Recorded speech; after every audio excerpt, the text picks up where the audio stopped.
Hoping you're going to catch me here. Good morning. This is the Sabbath of Parsha Bo, the 15th of the Parshot of Torah. This is a particular section of Torah in which we see great signs and wonders unfolding. And so that as we do this, we begin to experience, is there something bigger going on than just the signs and wonders?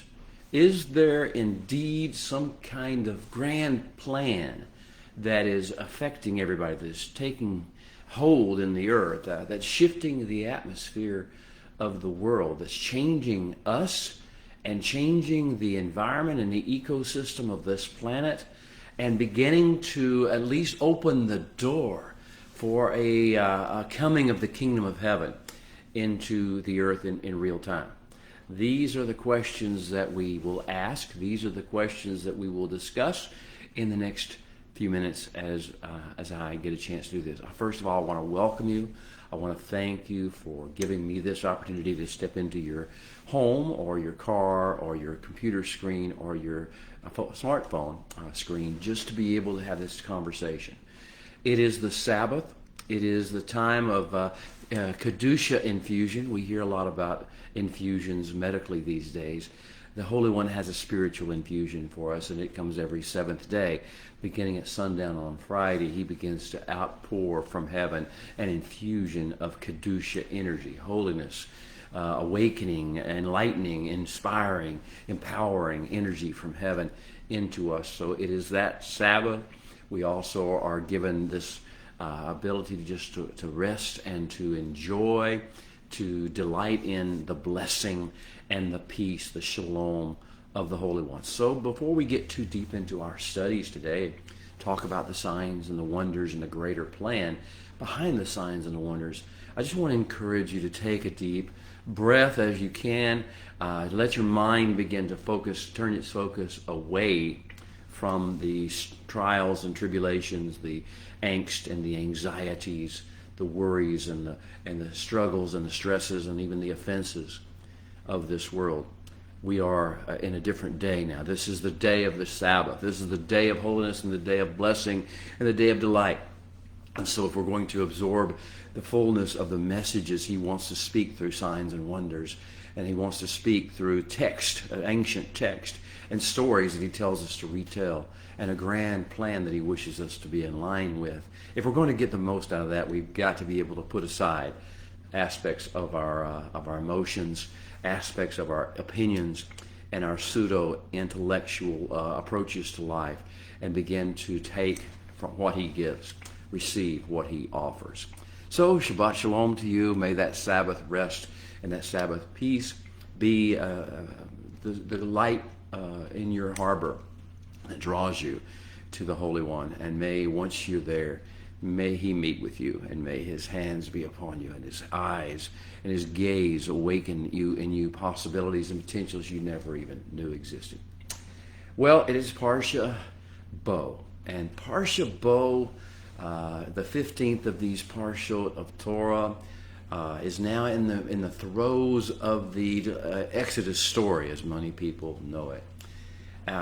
We are going to actually conclude the first stages of the Exodus, and we'll be the people of Israel, the sons and daughters of the covenant who've been in slavery and bondage in the Egyptian milieu, the Western culture foundation, which is what Egypt was, the foundations of modern Western culture. They have been in that milieu and out of their element. They have been suffering under persecution for generations. But that will end today. That will end this week in Parsha Bo. The narrative will be the climactic change in the atmosphere that breaks the hold of the Western foundation culture over the sons and daughters of the covenant. I'm praying you're hearing what I'm saying to you.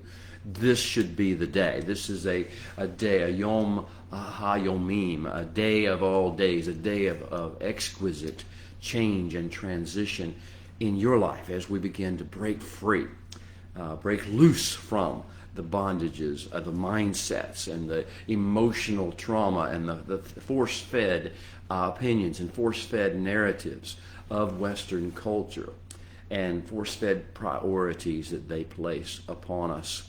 And we begin to be who we were created to be, as not just individuals, though that is a critical first start, but as families, as households, as a nation. This is the new nation, the great new nation building chronicle section of the Torah. We are seeing the promise that the Holy One made to Abraham so many generations ago. I will make of your seed a great nation. Well, that great nation is about ready to be born, and today we'll see its first signs of life. It's like a birth canal was opened.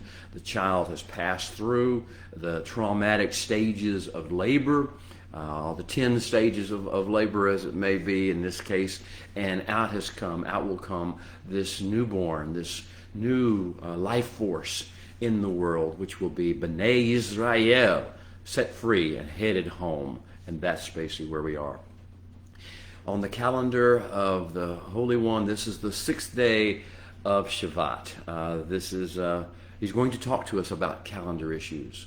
And as a new nation, as a great nation, we need a great calendar. We don't need to be bound in our thought processes or our scheduling programs or our way of looking at life. We don't need to look at it through the prism of a worldly, secular, or irreligious form of calendar. We need to look at time through the Creator's eyes. And the Creator will tell us that this is the beginning of moons, the beginning of months, and therefore the beginning of years for us. And now as we go into this process, this is the 6th day of the month of Shabbat, while the Western culture and most nations want to call it the 8th day of January in 2022. This is the 6th day of Shabbat, really, under the kingdom calendar, year 5782. We are in the 3rd stage now as we begin Parsha Bo, and we talk about signs and wonders like locust plagues and the darkness of primeval days coming back to earth, as if the Holy One unraveled the plan of creation and let us see what Tohu Vavohu would look like for 3 days in Egypt. And we see that the 2nd plague being the darkness, and the 3rd plague, the 3rd sign or the wonder being the death angel visiting the homes that don't have the blood, the mark of the blood on the doorposts and the lintel. And then therefore the taking of the life of only one, the firstborn of each household, if it did not have the sign, the signia, the proof of the evidence of covenant that the Holy One has called for in this process, the blood of the lamb, in particular the Passover lamb. And so we're in episode 3 of the Great Nation Building Saga, and I hope you are ready to thoroughly be amazed by the new nation. I hope you're feeling like you're part, or you're called to be a part, or at least to associate with this great nation the Holy One is calling forth from the seed of Abraham. It's not an immediate process. In Isaiah, we hear reference to a nation made and built in a day. This nation, this great nation, we built over millennia, and we are, every generation that we have had since the Exodus is part of that great nation building. So we're going to see certain phases and stages of that great nation arise today. It'll be like, say, the first signs of life. But we will be building this forever until the Messianic kingdom arises, till the millennial kingdom comes to earth, and we walk it out and live the great nation plan in fullness. Ready or not, though, ready or not, world, here comes the great nation of the Creator of the universe, the one He has been planning all along since the foundation of the world, the one He promised to Abraham, to Yitzhak, and to Yaakov. And He began to stir up and prophesied to Yaakov would come forth out of Egypt. It's coming. Get ready, world. Ready or not, here we come. Now that promise, that idea, is going to be birthed in a bit of definite trauma. We're going to see birth in its most unpleasant form for our birth mother, which will be Egypt in this time. we're going to do something. We're going to bow. We're going to bow. We're going to come out. We're going to break forth. Bow is the name of the parsha because it's the first primary word that's used. The Holy One spoke to Moshe and said, "Bow, go to Pharaoh, come to Pharaoh, go." It's not a matter of direction. When we talk about bow, it's a matter of transition. It's a matter of breaking off the inertia trap, making the inertia tentacles fall off of you, where we just don't want to move. We are confident in the status quo.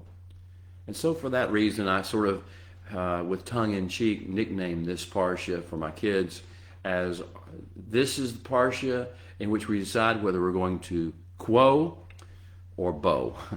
Will we quo? Will we accept the status quo and the way things always have been, the way the world tells us things are, the way science and medicine and theology and philosophy and religion, the way government tells us it is, the way these people, will we accept quo?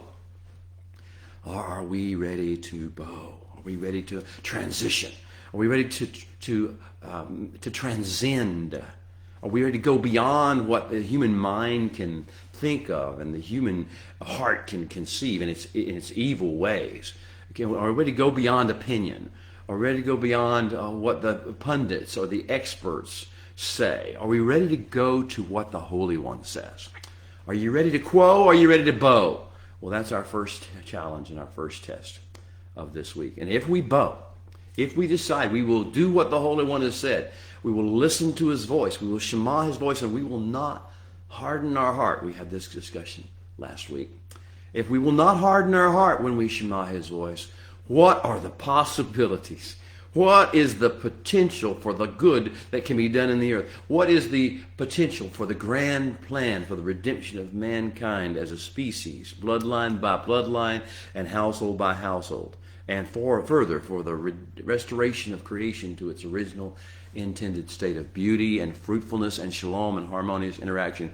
What are the implications if we bow, if we transition, if we transcend, if we overcome, if we break free of the inertia, if we break free of the lies and the bondages we are under the Western culture, foundational governmental system and religious system and philosophical and scientific situation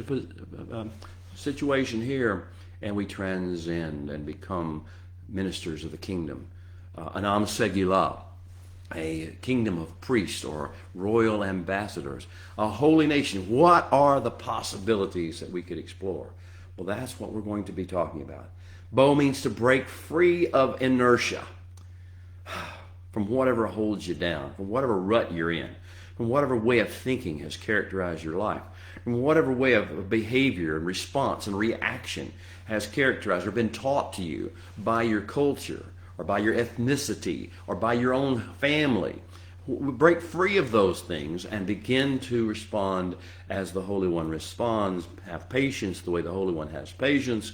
Have confidence in the plan the way the Holy One has confidence in the plan, and therefore not make rash decisions or get hyper emotional and sentimental about things, get all caught up in the flesh and the offenses of this age, but instead stay focused on one step at a time, building the kingdom nation, the great nation of the seed of Abraham. That's the possibilities.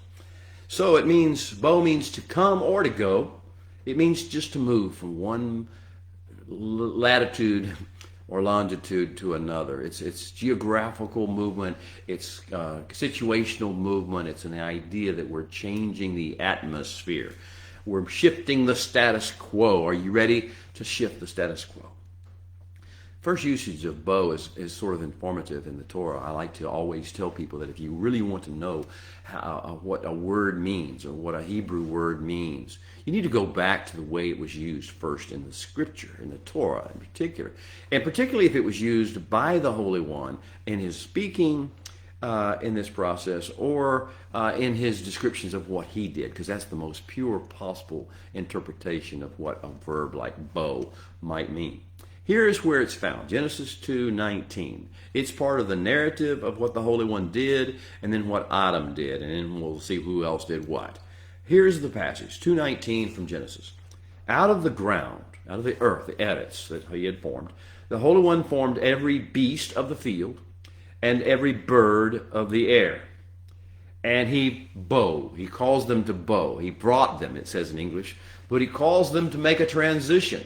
They weren't just living out there. He calls them to bow, to transcend, to overcome, to reach out of their status quo and come to Adam. Wow. So it means come, it means go, it means make that transition, transcend. So the animals of the field and the birds of the air all came before Adam. And they came to see what he would have to say about them, what he would call them, it says in English, what he would declare concerning them, how he would assign them. You see, man was assigned, man's purpose was to have dominion and to make fruitful everything in the earth and to cause the ecosystem to flourish in that way, because things would not overlap one another. Things would have their assigned purposes and their assigned places, and in that context we would have a functional, workable ecosystem that would be unto the ultimate of Eden in that process. So he brings the animals, they come, they transcend their natural, physical, biological state they're in, and they come to Adam, and Adam is given the authority and the direction and the wisdom to speak their identity and their purpose and their mission on the earth, and where they fit into the ecosystem and where they fit into the grand plan. And whatever Adam called the living creature, each living creature, be it an animal or a bird or whatever it may be, that was its shem. It began to bear that mark, that identification, as declared by Adam, by authority from the Holy One. That became its identity, its characteristics, its attributes, its personality, and its persona. Okay, so we get the idea of, there's something happening here. This is bigger than just part of a drama playing out between Pharaoh and the Holy One. This is bigger than just a contest of wills between the most powerful, most wealthy, most influential man in the universe and the creator of the universe. This is way more than that. This is about restructuring creation. This is about defining purpose and defining destiny. It's about laying forth what will make the ecosystem work. And for the ecosystem to work right, B'nai Israel, the great nation of Abraham's seed, and all those who may attach themselves to that great nation need to be free of the Western foundation mindset, need to be free of Egyptian bondage physically, but more so, need to be free of all the bombardment of negativity and selfishness and flesh and pseudo-intellect that Egypt, that Mitzrayim epitomizes and represents. Okay, so we're now in this issue where we are going to form this great nation, and we've got to figure out, what will this great nation be called? Now, I know when you read your English Bibles, if you grew up reading that in the King James or New King James or different translations you might get into English, you're going to see a phrase over and over again and get familiar with it, called the children of Israel. And I don't know what that conjures up in your head when you see it. The children of Israel in English mindset, it makes me think of little kids running around, maybe under Yaakov or Israel's leadership, and then multitudes out in the desert. That, why are you calling these people children of Israel? Because they're obviously only great-great-great-great-great-great-grandchildren of Israel at best. So why is children of Israel? Well, it's not even the Hebrew phrase. The Hebrew phrase is B'nai Israel, those who carry forth the nature, the characteristics, the attributes of Israel, of the one who wrestled with God and was able to prevail, not because he was stronger or smarter, because he learned to cooperate with him and make him joyful and do what he was called to do. All right. The prophesied day of a dramatic departure from Egypt, from the bondage, that's supposed to be now. What do you need to break free from?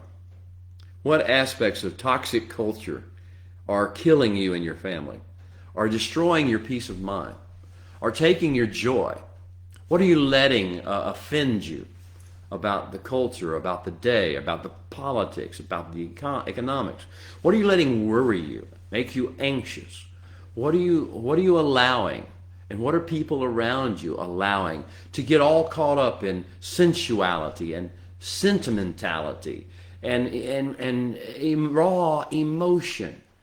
What is it that binds you so deeply to this world, to this negative, broken, fallen aspect of creation, that you cannot transcend it, that you have not, at least up to now, been able to transcend it? Or when you did transcend for a little while, you fell back down, you got right back into the political, ideological, religious argumentation phase. You felt like you had to control people. You felt like you had to blame people, somebody, for whatever's going wrong in the world. And you lost trust in the grand plan. You lost faith, and you lost the ability to be patient and kind and calm and have shalom and joy and faith as you go forward. What happened to you? Where are you? What is it that's holding you back? What do you need to break free of? What aspect of the status quo is most dangerous to you and your family and your destiny and your purpose on this earth? Who will quo and who will bow? Who is ready to bow?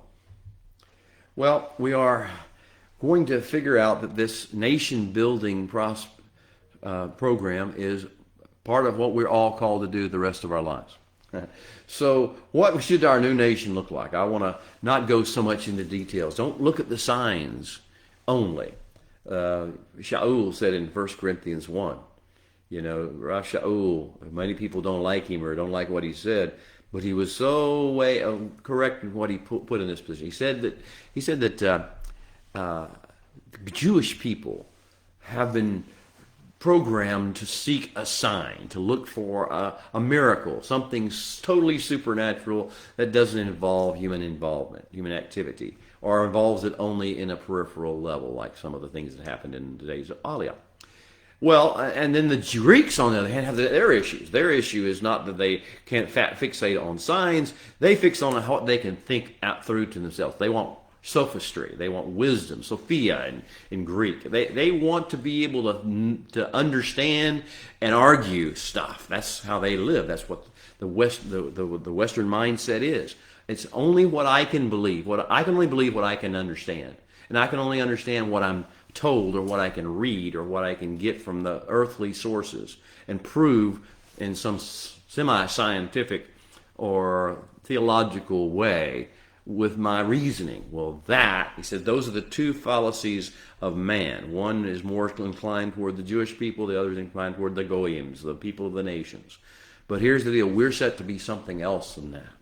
He said, God has chosen the foolish things to shame the wise. And the small things, the insignificant things, the shameful things, as it were, to shame those who are important and rich. And he says, look, here is the situation. Everything is leading to Mashiach. Everything should point us to Mashiach and his kingdom and the fullness of what this whole nation building is supposed to look like. It's not just about Mashiach. It's about what Mashiach does to us, what he does in us, what he does through us, and how he will indeed bring this great nation to bear. So that's the first aspect of this. I want you to understand that we're going to have to decide who we are, each one of us individually, you, me, before we go through the next phase of life, the next phase of our world, or our callings in life and our situations in life. We kind of have to decide who we are. Are we part of this culture? Are we part of an ethnicity? Are we tied to a history or a nation of the earth? Are we tied to a geographical region? Are we fans of this or that sports team? Who are we really? Are we people, products of what our occupation or our vocation is? Are we products of our past? Are we products of our wounds that we've suffered, or our injuries, or our disabilities, or our IQs? What are we? Who are we? Well, we are the sons and daughters of the Creator of the universe, called to be with him through covenant, called to walk with him, called to become a participant in a great kingdom, a great nation. So who are we and whose are we? Do we belong to this world?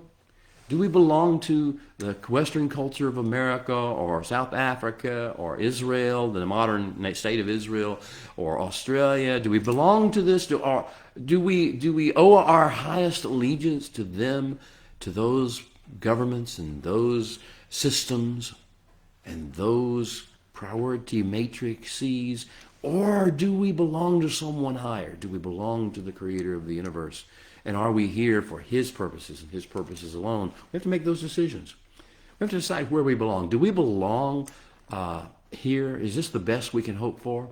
Whatever the state of exile we're in, whatever nation we dwell in, whatever region we are in, whatever culture, ethnicity or is this who we are? Is this where we belong? Or do we belong at a higher level? Do we need to bow? Do we need to transcend and overcome? What are we clinging to? What is important to us? What is our anchors of life? What do we think is important in life? These are the issues that will have to be decided as we decide if we're going to bow or we're going to quo. What do we need to walk away from? Turn our backs and walk away. Not throw a hissy fit and scream and yell and whine and cry. Not throw a protest or march in the streets or start a revolution or an anarchy movement. Not that. Just turn our backs and walk away and go to do what the Holy One has told us to do. Now, this is where we have to make these decisions. And then the question is, what can we take with us? Who will go with us? And what can we take with us? What is appropriate? What fits into the new era, the new world, the new nation context that we are building in this process? The last parsha ended with Pharaoh being Pharaoh and proving why we cannot long exist in his way of thinking or his world. It says, "Vayar paro ki kadol hamatar habarad b'hakolet." When Pharaoh saw that the rain and the hail and the thunder were over, that was the last of the signs, he added to his transgressions, his breach of etiquette with the Holy One, and he put great weight and glory on his own heart. He hardened his own heart, as we would think in English, but it's made himself strong and bolstered his own heart up and trusted his own heart over everything, more so than the will of God. And so he did that, and he did it, not just he, but he also and his servants. He had now been infected his servants with the same idea that what's in my heart is more important than what the Holy One wills. So, and with a strengthened heart, Pharaoh decided not to send out Bnei Israel, as he was directed to do, after the plague of the fire and the hail. And the Holy One, he had said that was exactly the way it was going to take place. So that's where we ended. And now we will begin.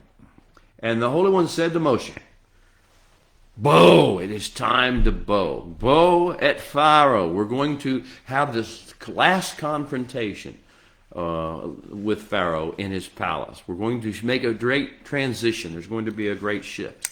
There's going to be an atmospheric shift, and you're not going to be going back and forth to the palace anymore. Go one last time, basically, into Pharaoh's chambers, and I want you to do this. Well, it's going to be about the last time. We're going to see this last sequence of events.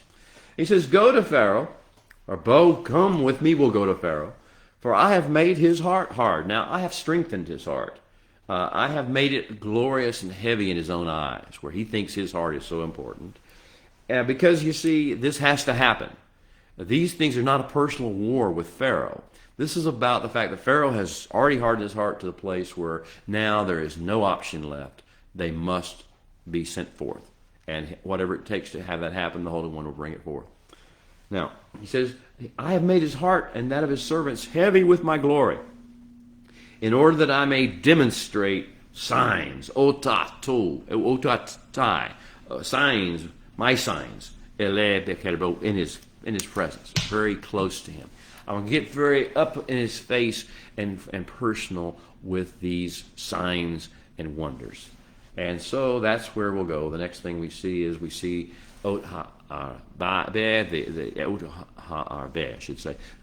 plague of the locusts.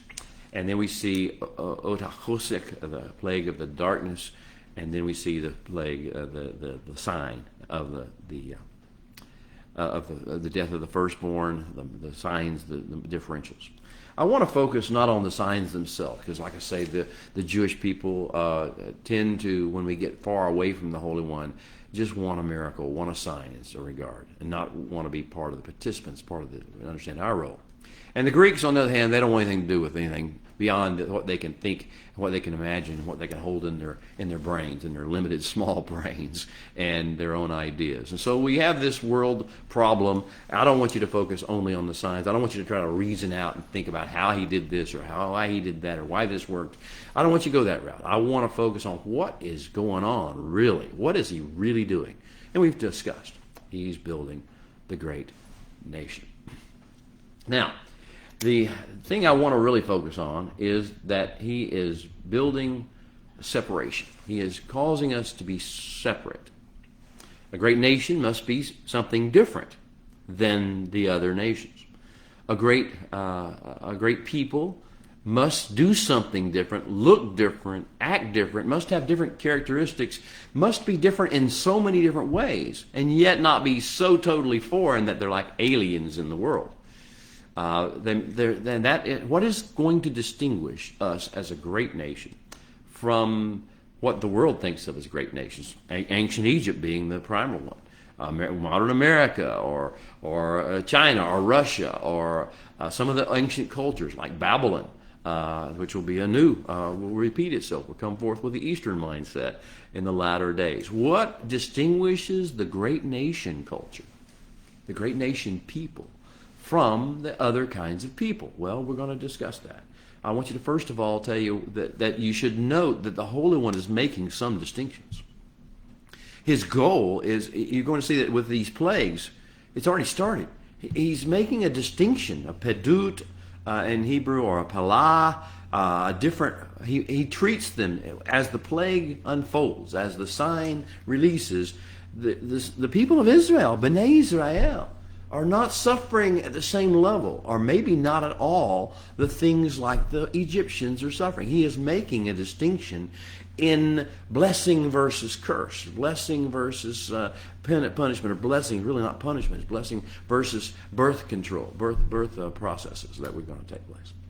So we've seen that before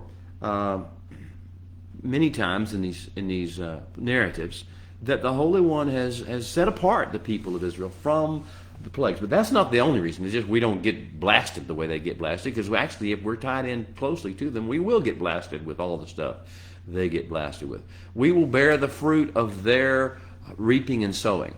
If we are really close to people who are sowing animosity, sowing discord, sowing anger, sowing negativity in the world, we're going to get caught up in the backwash of the reaping of the harvest when that comes back in the process. So we have to first of all be separate, and that's what he did. First thing he did was when he struck the Nile River with blood, when the Holy One, our God, did that, and changed the chemical atmosphere, reversed the things of creation where he put things in their own place, and let the boundaries be broken and overflow, and water was never water anymore. Water was blood, at least in Egypt, in a certain area of the process.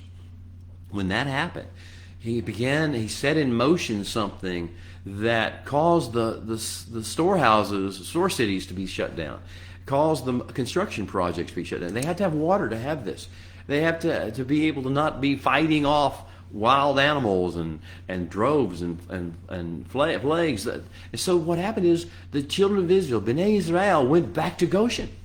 They went back away from the slave camps next to the store cities or wherever they were, and where they were building the bricks. They left all that and they went to Goshen. Well, Goshen was set apart, and the people of Goshen were treated differently.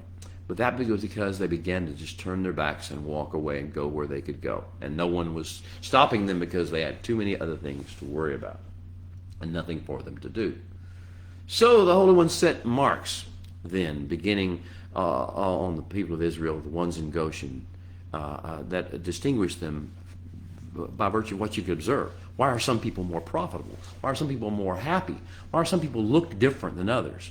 Well, the real reason, if you find what's real happiness and real production and real prosperity, you'll find that it is because of the covenant of the Holy One and his setting them apart. So if you want to know why many conspiracy theorists of the secular world want to claim that the Jewish people the covenant people are conspiring, they're part of some evil conspiracy to rule and control the world, it's because they see they're successful. They see there's a mark upon them of being able to create wealth and being able to stay above the fray of many of the wars and the fights and the campaigns and the battles and all the negativity of the world. I'm hoping that's what they see. That's what we should be showing them. But unless we're different, unless we have some kinds of marks of differential, which is what he's trying to build in this great nation, then how can we be an example? How can we be a model? How can we inspire or empower anyone else? That's why we must be first the ones to be brought forth into an ascending, a transcending level of overcoming and higher life. And secondly, we must clearly reveal that we are not tied to the local systems. We don't have the level of dependence upon the governments of the nations, upon the education systems that the nations produce in their folly, the scientific or medical communities that keep changing and they never know what they're really doing. They do the best maybe that they can in light of what they think and what they've been taught. And maybe sometimes they do a little bit of good or maybe some great good in an individual situation, but ultimately they're flailing. They're swinging wildly at the air trying to get something accomplished. And that's what the secular systems, we're not dependent upon those systems. We must not be dependent upon those systems. We must be above them because we must be tied to the kingdom's systems of health, the kingdom systems of wisdom and understanding and information, the kingdom systems of caring and concern about other human beings. So, what sets us apart? What is supposed to set us apart as the great nation from the other nations of the world? There are marks of distinction.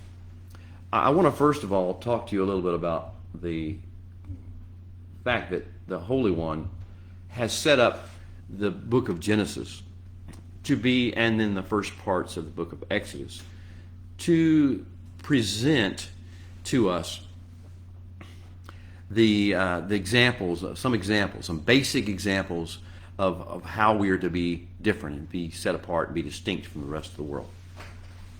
It starts with, it starts with Adam and Noah, but I'm going to pass through that and go right to Abraham. The Abrahamic Chronicles, the reason that Abrahamic Chronicles are placed in Torah, I believe it's pretty clear, is because he wants us to have the Abrahamic characteristics. That's part of being a new nation, a great nation of the Holy One, to have this superior, in a sense, spiritually, not in any way morally, over the rest of the world. And so the idea of what was Abraham's claim to fame, what is his characteristic that we are supposed to have and supposed to mark us apart? It was emunah. It was this ability to know that God, the creator of the universe, is real, that he is active and alive, and he is a maestro over all of the world and all events, and all things are of him and from him. And even if men do things that are contrary to him, he will maneuver and work them around for good for those who love him, who are called according to his purpose. So he is real, he is active and engaged in the world, and he is doing good at all times. That Abrahamic emunah, that Abrahamic faith and trust colored everything he did.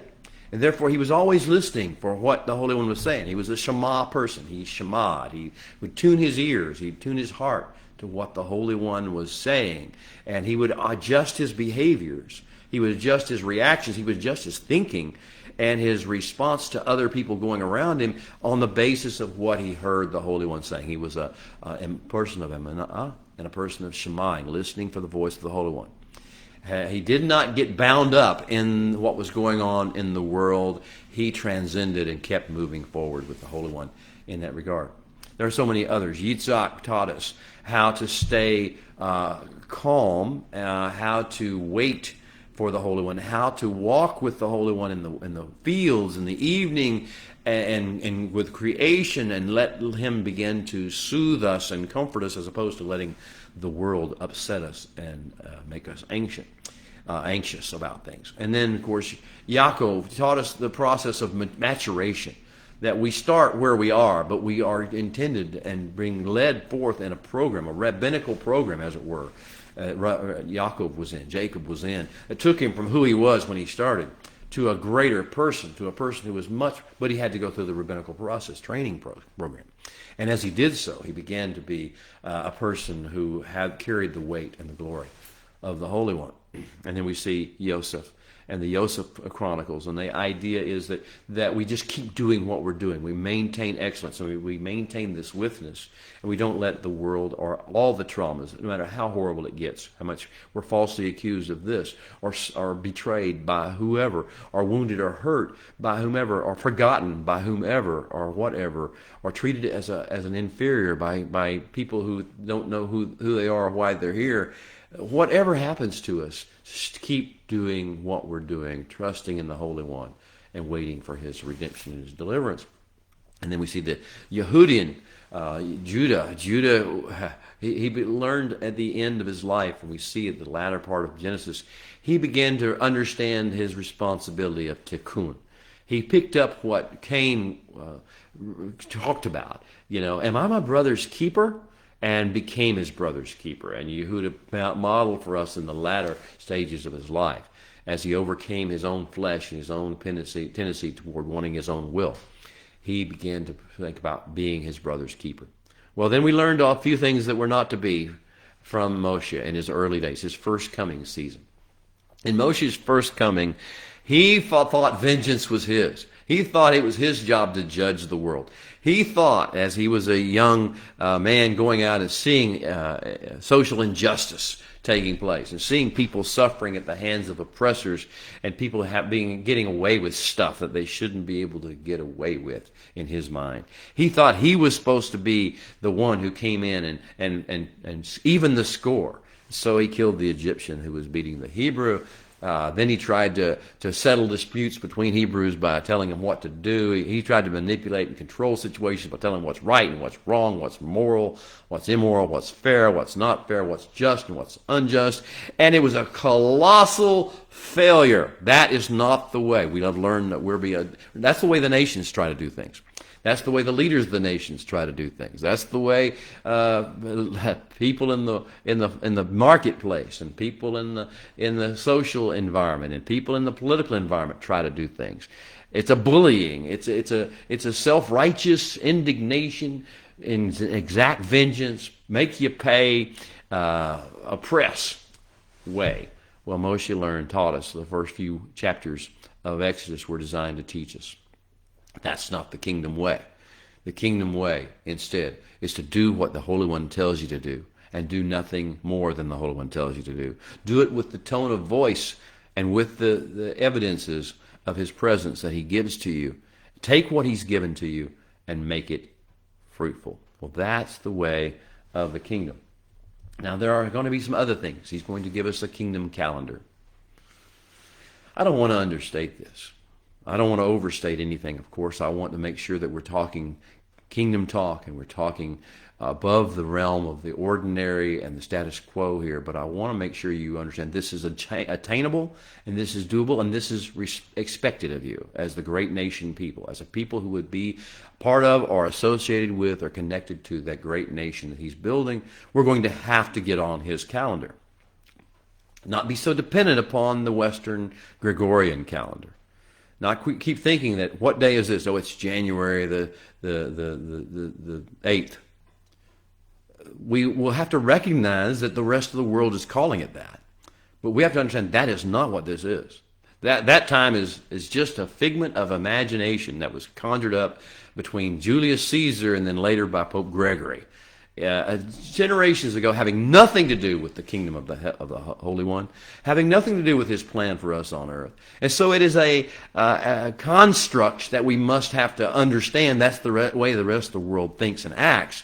But we need to understand that as a holy people, as a covenant kingdom nation, as the great nation of the Holy One, we are on a different calendar. And our calendar begins on the new moon each year. Each year begins on the new moon of the month in which barley ripens in the Middle East, particularly in Egypt or Israel, which would be the same time. And that begins our months. And so we are now in the month of Shavat. We are not in the month of January in real time.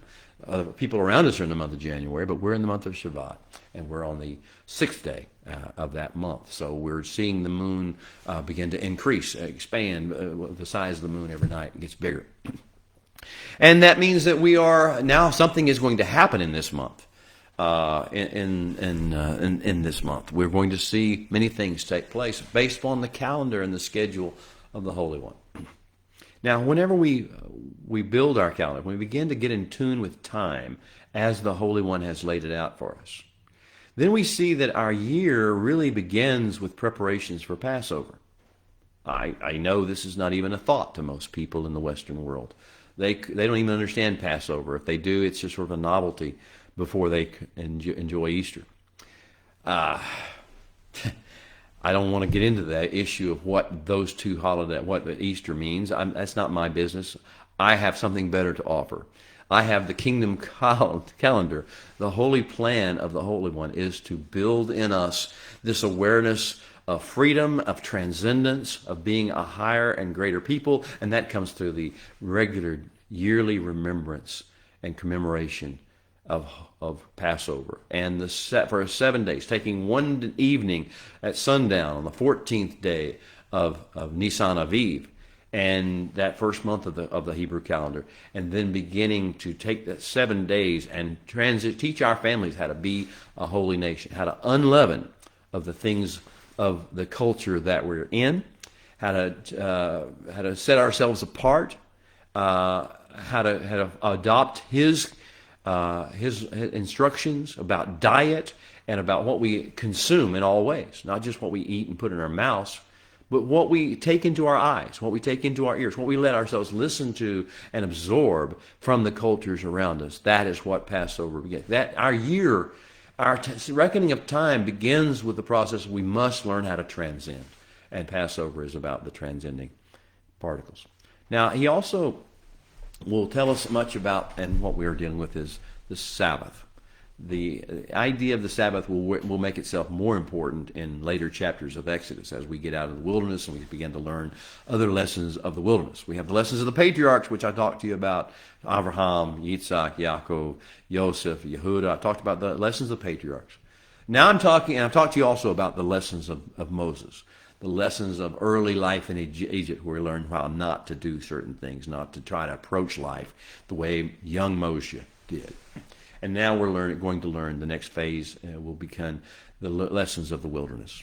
We will learn how to walk in the wilderness. And in the wilderness, we will learn many more things. One of those will be about learning how to take the seventh day and use the gift the Holy One has given to earth and to mankind to draw down its holiness, draw down its energy, draw down from heaven its blessing, and quit walking in curses, but walk in blessing. Quit walking in anxiety and stress and offense, and begin to walk in shalom and peace and rest. That and joy and hope. That is where we'll go with this whole Sabbath thing. That will be a mark of distinction. It will be at one point it will be said, this is the sign of our covenant, like a wedding ring is a sign of a marriage. This will be the one thing by which people know us, is we know how to draw down the divine energy, and we know how to absorb and walk in it and exude and carry forth the beautiful delight and peace of the Sabbath day from heaven and earth. Mix, receive it. Well, we're also going to learn this week that certain times we need to be willing to move, willing to go, willing to say, I'm going to break off this bondage, this codependent relationship I have.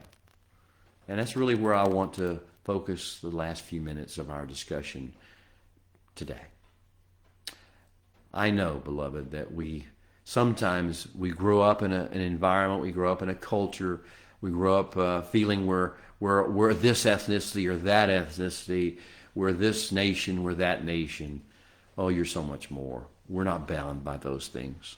We're not bound by the thinking and the hurts and the wounds and the old scars and the old offenses and the old prejudices and biases of those things. We're called to see ourselves as part of a great plan of tikkun, of restoring, redeeming the world. See ourselves as connected with Mashiach and his coming of his kingdom, and preparing the world for his coming, preparing the world for his return, preparing the world for his kingdom to come. That is who we really are, and we have to put aside, we have to break off the chains, break the status quo, get out of the inertia of our ethnic and our cultural and our national and our geographic and our intellectual mindsets that the cultures around us and the people around us try to put on us. And we must see the Holy One, high and lifted up, glorious in his splendor, wondrous in his works, and love him and be absorbing his plan for us. We must see him as being our shepherd, as see him as being our king, see him as being our rabbi that guides us and leads us through all things. Learning how not to overreact, learning how not to get offended. I know this sounds easy until you actually have an offense, until someone actually does something that bothers you, until you see something that's unjust, until you see someone that's evil or appears to be evil in your mind. Then to keep calm, to stay calm, to trust the Holy One, to do what he tells you to do because you've sought what he's told you to do. You know, the thing about Moshe was he tried to be a redeemer without having a redemption story. He had no story of redemption, only a story of blame, only a story of injustice, only a story of this can't be right. You have to have a redemption story. And that, I suppose, is the main differential between the great nation, people of God, and the people of the world. We have a great story of redemption. We have a vision. We have seen it. We've lived it. We've experienced it. We can tell our testimony. The book of Revelation in chapter 12, that's a famous line. And we overcame by the blood of the Lamb, by the word of our testimony, and by loving not our lives, even unto the death. These are those who overcome. Now, this is who we are. So the blood of the Lamb is one of the things that's mentioned in this parsha. The word of our testimony is mentioned in this parsha. How's that? Every Passover, every 14th of Nisan, or Aviv, in the evening, we are to tell the story, tell our sons and our children's children. Tell them the story of how we came out of Egypt. And it gives you the detail. It even gives you a script as to how to do it. The Holy One does. This is to be our story. And when redemption ceases to be our story and justice becomes our story, we become like the world. We become useless. We become worse, making things worse rather than making things better. So make sure your story is a story of redemption and hope and restoration. Make sure your story is a story of the goodness and the glory and the honor and the sweetness of God, not the horrible things of the world or this or that culture or this or that ethnicity or this or that historical event that took place. We are marching toward the kingdom of heaven. It is a slow march. We are called to rise up above the world and show people the way. Be a light to the nations. We must have light to do that. Well, it's time to leave you today. I pray that it has been a blessing to you and you will be able to receive and give blessings to the world. Be the light to the world. Amen. Shabbat Shalom.